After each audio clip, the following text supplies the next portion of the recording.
Good morning everyone. Trendy তানিয়ার নতুন একটি ভিডিওতে তোমাদের সকলকে স্বাগত। সকালবেলা ঘুম থেকে উঠে এই একটু ব্যালকনিটাতে এসে না দাঁড়ালে আমার ঠিক ভালো লাগে না। প্রথমত গাছগুলো আছে সেগুলোকে একটু দেখতে আসি, আর তারপর তো এই সামনের এই অপার সৌন্দর্য। পাহাড় কার না ভালো লাগে বলো? আমাদের ওখানে থাকলে পাহাড় দেখতে গেলে আমাদেরকে হাতে সময় নিয়ে বেশ কিছুদিন ধরে যেতে হয়। আর ঈশ্বরের কৃপায় এখন আমি যেই বাড়িটা পেয়েছি সেখানে না বেডরুম থেকে, রান্নাঘর থেকে এবং ড্রয়িং থেকে, ডাইনিং, ড্রয়িং আর ব্যালকনি সব জায়গা থেকে আমার ঠিক এই ভিউটাই আসে। কাল রাতে বেশ বিদ্যুৎ চমকাচ্ছিল, মেঘও ডাকছিল, তো ওই জন্য মনে হলো যে আমি কিছু গাছ যেগুলো মনে হবে পড়ে যাবে সেগুলোকে কিছু আমি ঘরের ভেতরে রেখেছি, আর কিছু দেখছি যে উল্টে পড়ে রয়েছে, এগুলোকে একটু সোজা করে ঠিকঠাক করে রেখে তারপর যাব ঘরের বাকি সমস্ত কাজ করতে। আর জানো তো একটা জিনিস, আমার এখন সত্যিই মনে হয় কেউ যদি ভালো মনে কোনো কিছু মন থেকে চায় তাহলে সত্যিই সে সেটা পায়। আগে যখন আমরা এই রাস্তাটা দিয়ে যেতাম বা বাসে করে যেতাম তখন সত্যি সত্যি দেখে মনে হতো যে এখানে যারা থাকে তারা সত্যি কি সুন্দর জায়গায় থাকে, যে ব্যালকনিতে আসলেই এত সুন্দর কিছু দেখতে পায়, এত সুন্দর একটা ভিউ আসে। আর আমরা যখন এই বাড়িটা দেখতে এসেছিলাম, আমরা রেন্টে নিয়েছি, তো তখন ভাবিনি যে বাড়িটা এত সুন্দর হবে দেখতে। ভেতরের একটা ভিডিও পেয়েছিলাম ঠিকই, সেটা শুধু ঘরের ভেতরকার, কিন্তু বাইরের দিক থেকে কি দেখা যায়, ভিউ কেমন, কোন দিকে কী আছে কিচ্ছু জানতাম না। তাই যখন আমরা প্রথম এসেছিলাম একবারে দেখে এত পছন্দ হয়েছিল, আমরা প্রথম দিনই এসে বলে গেছিলাম যে হ্যাঁ আমরা এই বাড়িটা নেবই। চলো এবার কফিটা বানিয়ে নিই। আমি সকালবেলা সাধারণত একটু দুধ চাটা অ্যাভয়েডই করি, কিন্তু আজ একটু কফি বানিয়ে দিই।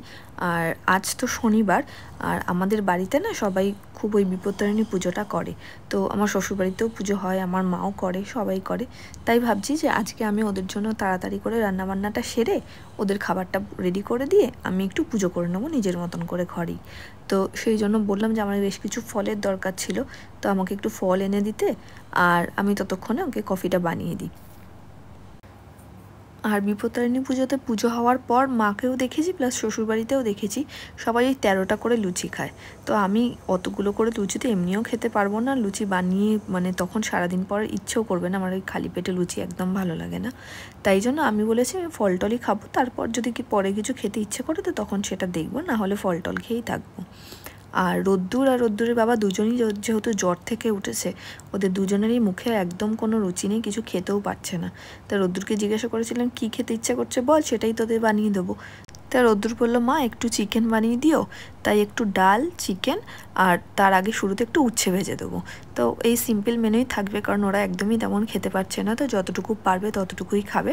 আর ওদের এই সমস্ত কিছু করে আমি বাকি ঘরের বাকি সব কাজকর্ম করে আমি পুজোটা দিয়ে নেব। প্রথমে শুরু করলাম মাস্টার বেডরুমে বেডটাকে দিয়ে, বিছানার চাদরটাকে তুলে কাচতে দিয়ে নিয়ে তারপর আমি অন্য কাজগুলো করে নেব।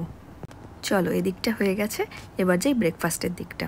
আসলে অন্য দিনগুলোতে সপ্তাহের ওরা তো ওই মুসলি না হলে স্মুদি বা ব্রেড এইসবই খেয়ে যায়, তা স্যাটারডে সানডেটা একটু লুচি খেতে মন চায়, বুঝতে পারি, ওই জন্য একটু লুচিই করে দিলাম, কারণ লুচিটা ওরা দুজনেই খুব ভালোবাসে খেতে। আর তারপরে দুপুরের রান্নাটাকে তাড়াতাড়ি করে সেরে নেব। এই যে দেখো চিকেনের জন্য এই চিকেনগুলো নামানো হয়েছে, এগুলো বাজারে ফ্রোজেনই বিক্রি হয়, কোথাও কোথাও পিস হিসেবে নেওয়া হয়, কোথাও কোথাও আবার ওজন হিসাবে বিক্রি হয়। তো এগুলোকে একটু ছোট পিস করে কেটে নিতে হবে, তারপরেই রান্না করব। আর এখন চলে এসেছি আমি পুজো দিতে, আমি পুজোটা দিয়ে নিই। ততক্ষণ তোমরা সবাই খুব ভালো থেকো, সুস্থ থেকো, খুব শিগগিরই ফিরবো নতুন একটা ভিডিও নিয়ে। বাই।